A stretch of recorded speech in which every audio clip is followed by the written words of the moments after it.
August 1941. Two world powers, the USSR and Britain, invaded neutral Iran. This was the same Britain that had declared war on Germany for invading neutral Poland, yet now violated the sovereignty of another nation itself. The Iranian Shah desperately appealed to Roosevelt for help, but was turned down. Within just 24 days, the Allies had completely occupied a country with a history spanning thousands of years. These events set the stage for a confrontation that would eventually develop into the Cold War. We can still see its echoes today in modern international conflicts and how spheres of influence are divided across the globe. This operation was largely overshadowed by World War II and remains virtually unknown to most people. Soviet history textbooks completely ignored it. In fact, veterans who spoke about serving in Iran during World War II were often dismissed as delusional in the USSR. But what was this event really? A lesson in geopolitical pragmatism? A classic example of double standards in international politics? Or perhaps a fatal mistake that ultimately led to Iran's nuclear program? Let's discuss this today. In 1925, after years of civil war and foreign intervention, Reza Shah Pahlavi came to power in Iran. Around this time, the country's name was changed from Persia to Iran, meaning land of the Aryans. Reza Shah embarked on an ambitious modernization program, building infrastructure, schools, and transportation networks. By the late 1930s, Iran under Reza Shah Pahlavi was actively developing relations with Nazi Germany. This was part of the Shah's strategy to modernize the country and reduce dependence on traditional colonial powers, Great Britain and Russia. By 1939 to 1941, Germany had become Iran's main trading partner. German engineers built Iranian railways, and German advisors worked in various industries. According to different estimates, between 690 and 5,000 German citizens were living in Iran. Iranian youth were actively sent to study in Germany, where they were called children of Zarathustra. The Shah's government embraced aspects of Nazi ideology. Iranian youth organizations were modeled after the Hitler Youth, with the Crown Prince himself serving as their leader. German language was taught extensively in schools. Nazi propaganda actively promoted the idea that Persians and Germans were pure-blooded Aryans. Germany sent thousands of books promoting racial theory. In 1936, Iranians were officially classified as pure Aryans, exempting them from the Nuremberg laws. Hitler even promised to return territories annexed by Russia to Iran in case of victory over the Soviet Union. However, it's important to note that despite economic cooperation with Germany, Reza Shah officially maintained a policy of neutrality at the beginning of World War II. After Germany attacked the USSR on June 22, 1941, Britain and the Soviet Union became allies. They feared that German influence in Iran could lead to the creation of a fifth column and threaten the strategic interests of the Allies in the region.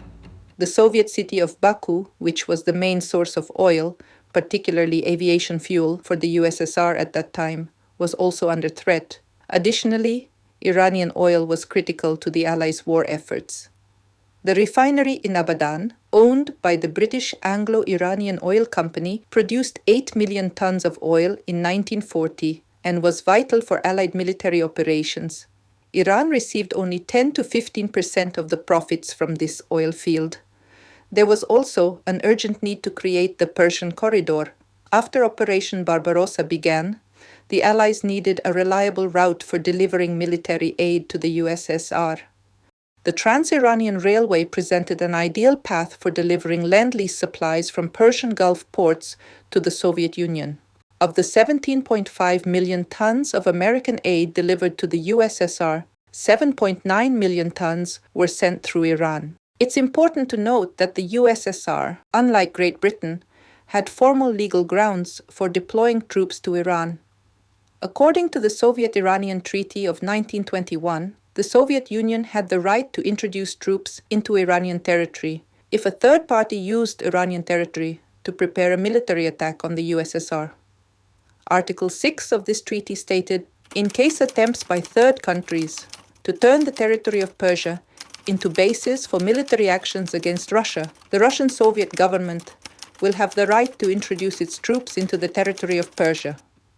Soviet leadership used this clause as legal justification for their actions, although one could debate how real this threat was in August 1941. Formally, the USSR was acting within the framework of an existing international agreement, unlike Great Britain, which had no such treaty rights. At dawn on August 25, 1941, Operation Countenance began. British and Soviet troops invaded Iran from the north, west, and south without a declaration of war. The Soviet Union attacked from the north with armies of the Transcaucasian Front under the command of General Dmitry Timofeyevich Kozlov. The operation involved about 1,000 T-26 tanks and other military equipment. British forces, known as the Persia-Iraq Command, PI Force, led by Lieutenant General Edward Quinan, attacked from the south through the Persian Gulf and from the west from Iraq. The Iranian army, despite modernization under Reza Shah, was poorly prepared to repel such a large-scale invasion. Iranian troops were armed with Czech VZ-24 rifles, light FT-6 and CKD TNH tanks, but their quantity and quality couldn't withstand the superior Allied forces. Most Iranian generals proved incompetent or secretly sympathized with the British. By August 28th to 29th, the military situation in Iran was completely chaotic. The Allies controlled the airspace and significant territories of the country. Major Iranian cities, including Tehran, were subjected to air raids. On August 29th, Shah Reza Pahlavi announced the resignation of the government.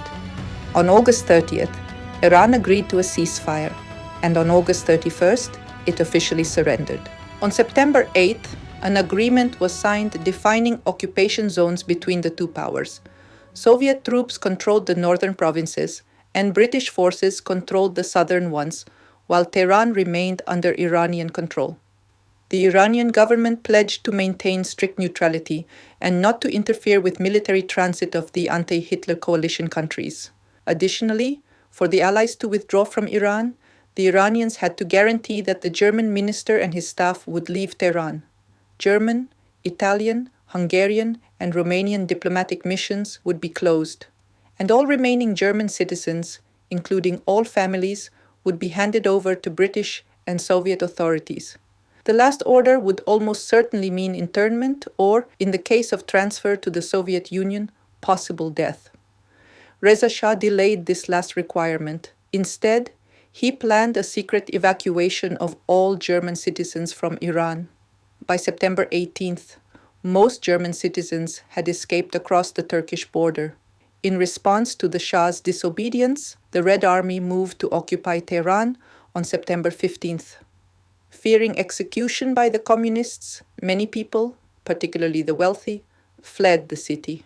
3 days before the complete occupation of Tehran, British ambassador to the Soviet Union Stafford Cripps initiated discussions between London and Moscow about the candidacy for Iran's new leader.